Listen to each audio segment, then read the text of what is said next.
Ako ang namumuno sa kailaliman ng lupa. Mayroon akong bilyon-bilyong kaluluwa. Hindi ako naniniwalang hindi kita matatalo. Sige, lumaban ka. Ipakikita ko sa iyo ang tunay na lakas ng Bientang na ito. Nagamit mo na ang isang pagkakataon. Mayroon ka na lamang 2 natitira. Sana ay pahalagahan mo ito.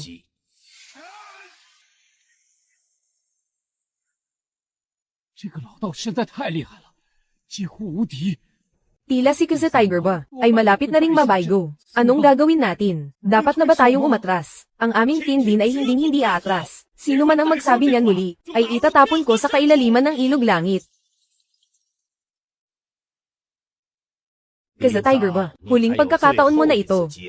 Pagkatapos nito, oras na para ako naman ang umatake. Mag-ingat ka.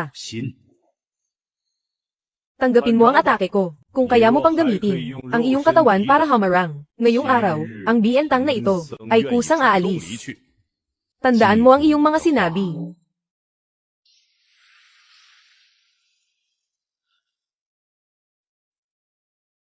Talo na ako. Hindi pa nga ako umaatake. Sumuko ka na agad. Umalis ka na.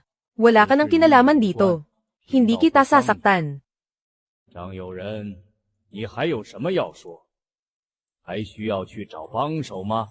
Matandang tawista, huwag kang masyadong mayabang. Kung talagang matapang ka, sumama ka sa amin para hanapin si Huto ni Angyang. Naniniwala ako, na tiyak na matatalo ka niya. Huto.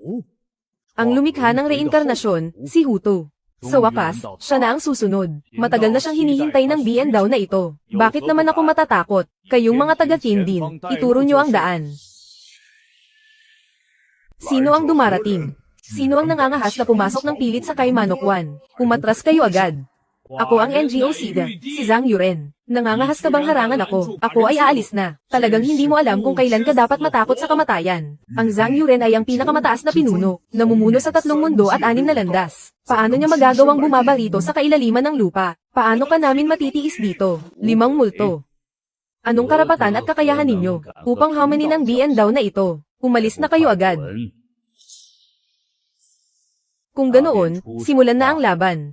Hindi bababa ang antas ng Biendaw para umatake ng una. Ilabas na ang 5 multo ng kadiliman. Gamitin ang mapanirang enerhiya para pahinain siya. Anong lakas ang mayroon kayo? Ilabas ninyo ang lahat ng inyong makakaya.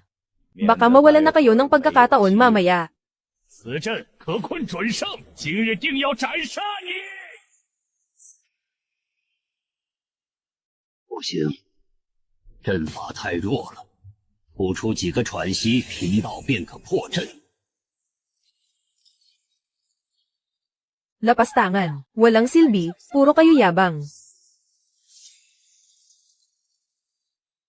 Inaaksayan nyo lang ang oras ko. Oras ko na. Ibubulid ko kayo sa loob ng 100 taon. Zhang Yuren, ituro mo ang daan. Ang Biendaw sa araw na ito, ay kailangang makaharap ang Huto ni Angyang na iyan. Lao daw, huwag kang masyadong mayabang. Si Huto ay isa sa 12 ninunong mangkukulam. Paanong hindi kanya matatalo? Kung ganoon, bakit hindi mo pa ituro ang daan? Hindi na kailangan.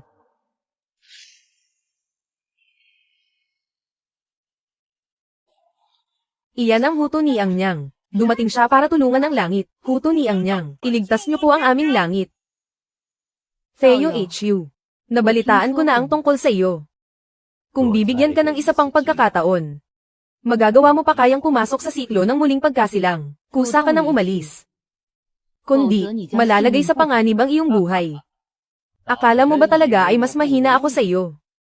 Itanong mo sa buong langit, sino ang makakatapat sa akin? Kayo lang palang mga ito, mga hamak na nilalang na naglalakas loob. Napakalakas ng loob mo. Sino ang tinatawag mong aso? Magsilayo kayo ng 100 talampakan. Ngayong araw, haharapin ko ang taong ito. Theo HU, ayaw mo ba talagang umalis? Nakipaglaban na ako noon kay Dongwang Daddy. Sa antas ng isang Zonsheng, ang isang tira ko. Ay baka hindi mo kayang tiisin. Maaari bang magtanong, ang 3 pang pinuno sa ibang rehiyon, anong antas ang mayroon sila? Sila rin ay mga Zonsheng.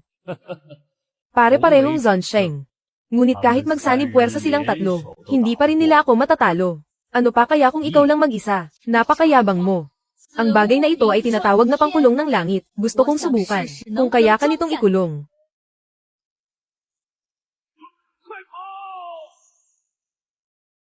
Napakalakas na mahiwagang kagamitan. Hindi ito huli sa Feng Tianyin ko. Mukhang mananalo na si Huto ni Angyang.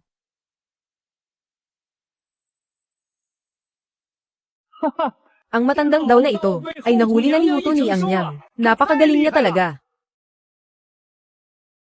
Maraming salamat sa pagtulong, Huto ni Angyang. Ang taong ito ay hindi lamang ganito ka-simple. Ang sisidlang ito ay hindi siya makukulong ng matagal. Mas mabuting itapon na siya agad sa ilog ng pilak upang pabilisin ang pagtunaw sa kanya. Kundi, kapag nakalabas siya, hindi natin kakayanin ang magiging bunga nito. 多谢后土娘娘出手，请后土娘娘到碧龙池吃些瓜果美酒，以表天庭感谢。这是怎么了？ Ang matandang daw na ito ay natutunaw na sa loob. May kakaiba ba sa agos ng dugo?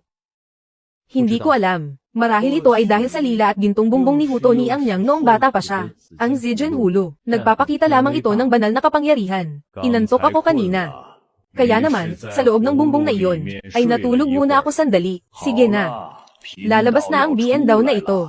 Gusto mong lumabas. Hindi kita bibigyan ng pagkakataon. Sino ka ba talaga? Basta't sumuko ka sa paglaban. Ang aking Ling Xiaobaod yan ay handang magbigay sa iyo ng isang mataas na posisyon. Ang taong ito ay hindi kailangan ng anuman na mga bagay na walang katuturan. Ang gusto ko lang ay ang aking disipulo, Zhang Yuren. Hindi pa ba sisuko ang iyong langit?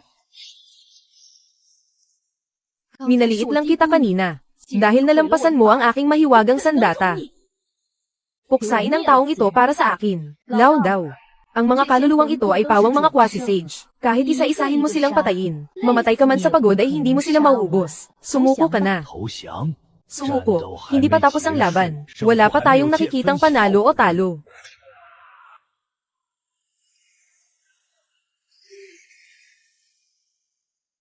Ewan ko lang kung papalag ka pa. Ano pang dakilang kapangyarihan ang mayroon ka? Ilabas mo na ang lahat ng alas mo. Ang BN daw na ito ay sisibayan ka hanggang dulo.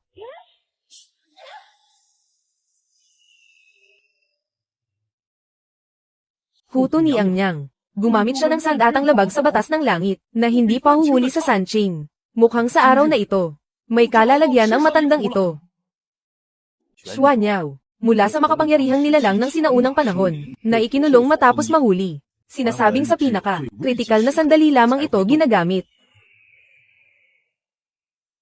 Dao HU, hayaan mong masaksihan ko, ang iyong tunay na lakas, para talunin ang matandang ito. Ilinabas na niya ang kanyang pinakamalakas na teknik.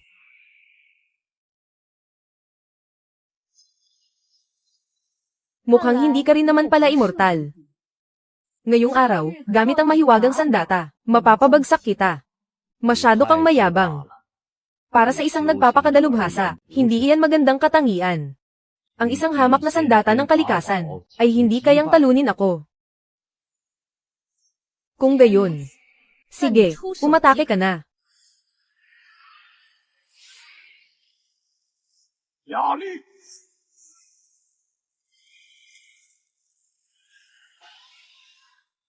道法严厉，老道受死吧！